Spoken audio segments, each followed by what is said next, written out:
We're here on Main Street and Grable, and as you can see, still a very, very active scene. If we walk down the block here, you can see more than a dozen or so homes are still without power. You can still see a lot of flooding here along the St. Mary's River in downtown Fort Wayne. Sheriff Stoffel says the biggest challenges with the body cameras are making sure they're turned on correctly and putting them on the right spot on the officers' bodies.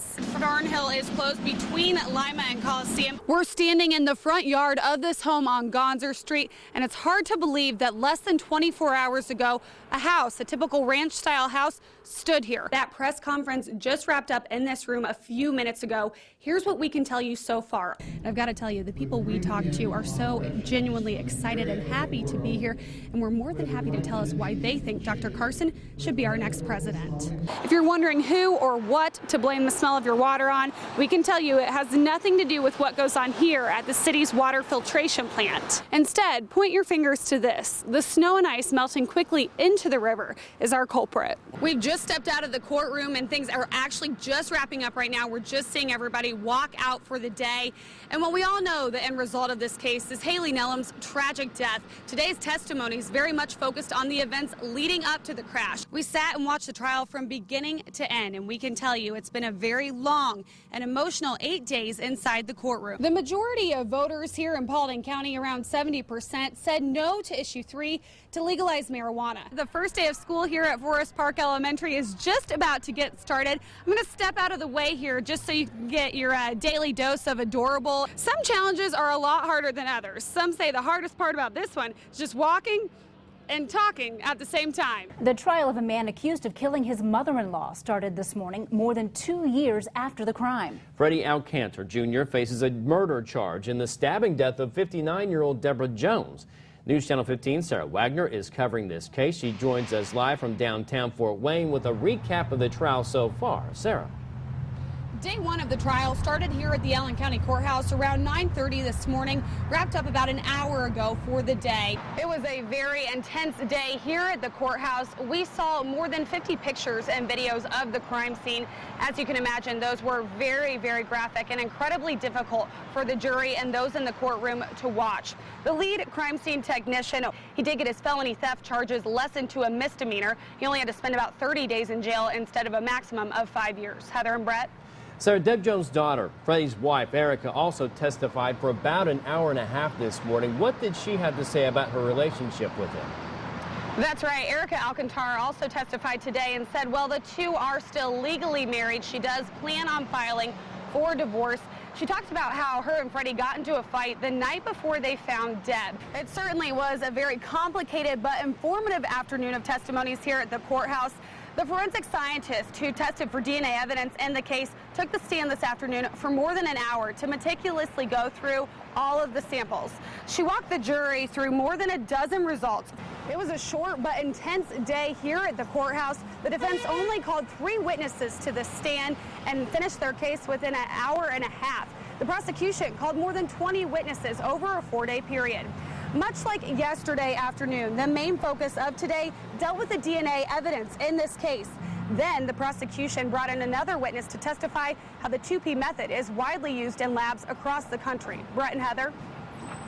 Sarah, what's the rest of the trial look like now that the prosecution and defense are done with their cases? Well, both teams will present their closing arguments before the jury tomorrow morning starting at 9 o'clock. Judge Serbeck has given them each an hour to do so. Then the jury gets the case and has as long as it needs to deliberate. It's a packed courtroom today with family members here for both Deb Jones and Freddie Alcantar Jr. Closing arguments wrapped up around 11:20 and the jury got the case about a half hour ago. It's been a busy day of cleanup here in downtown Roanoke. Many neighbors and businesses tell me they haven't seen flooding like this in nearly 30 years. Went up fast and down fast, you know, so now it just left behind a lot of cleaning. Overnight flash flooding left behind a foot of water in downtown Roanoke.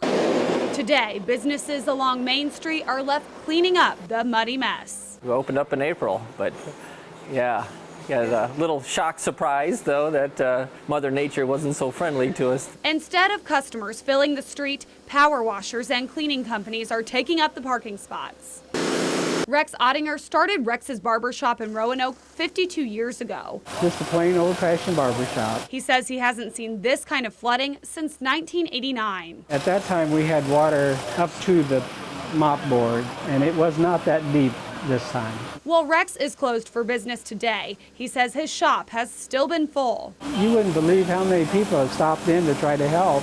We're almost getting in each other's way. Even with the damage, Rex considers himself one of the lucky ones. There's some places in town that really got flooded worse than we did downtown. A lot of the side streets in Roanoke saw extensive damage last night, including 5th Street here. Neighbors tell me they had several feet of water in their homes, and a lot of them don't have flood insurance. Carry my kids on my shoulders out and then come back and float anything you can in Rubbermaid totes down the street. You can still see the water line on Scott Proffitt's curtains. His family's house has severe damage and his 3 cars are destroyed after water completely flooded them. We've met more neighbors today than we ever have.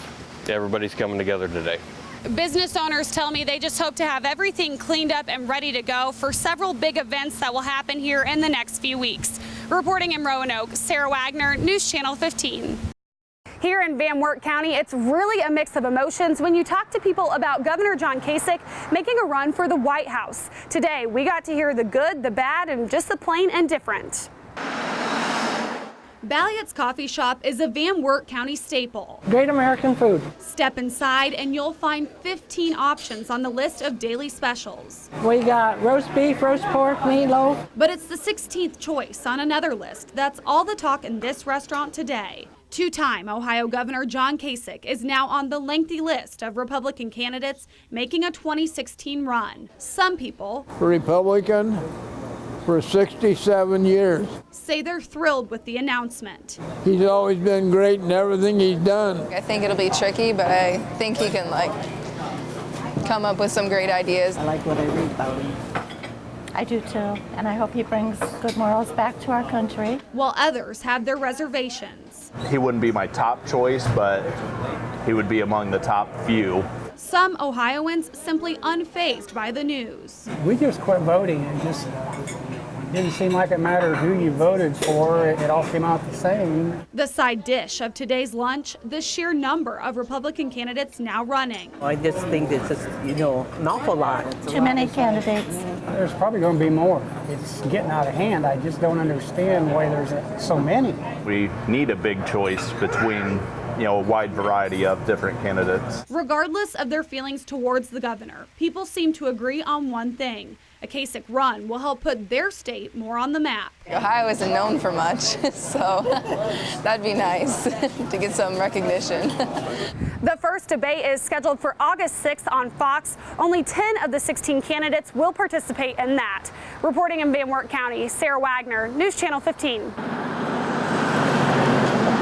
For nearly 30 years, Stephen Mitchell embodied the spirit of the Huntington Fire Department. He had an overwhelming great personality, and he was a part of this department that was a big part, and it's not the same without him. Described as a fitness fanatic, He had big arms like Popeye. his fellow firefighters say his cancer diagnosis shocked everyone. No one could imagine anything taking him down, and it was rough to watch. Stephen's death, just one example of what the department calls a nationwide epidemic. We're a very small department.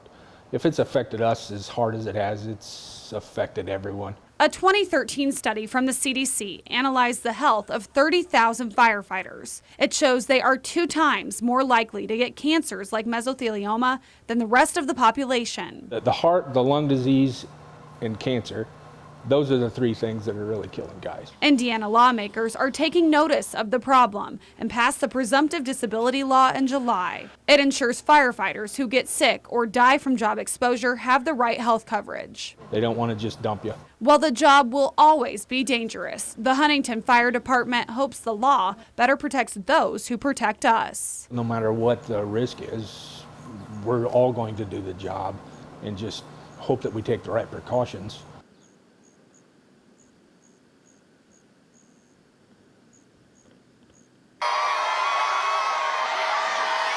This hall at Leo Elementary looked more like a 4th of July parade than a school auditorium today, and for good reason, too. Let's give a warm welcome to Sergeant Phil Street and his wife, Lucy. Sergeant Phil Street left the Marines more than 60 years ago, but his memories of the Korean War are still crystal clear. Korea was terrible because it got 30, 40 below zero, and you were never warm for weeks and weeks. All this because of a simple letter. 5th grader Luke Adams wrote to Phil when he went on the October honor flight to Washington, D.C. Luke never thought he'd hear back. How wrong he was. I got your thank you letter for my service in the Korean War. I am sending you some of my medals to keep us. Our only child died last December, so I have no one to leave them to, so I want you to have them. That letter also came with some good advice. Some are sharp on the back, so be careful. A priceless gift Luke says he will always treasure. Oh yeah, I didn't want to make them tarnished. That frame won't let them tarnish, will it? That's really nice. My dad got it professionally done. That's really nice, he did that for you. In 1954, Phil and 8,000 other Marines came back from the war without a single soul to welcome them home. More than 6 decades later, that's no longer the case. You know, Korean veterans are called the forgotten veterans of forgotten war, but not at Leo. Thank you, sir, for serving our country. Thank you.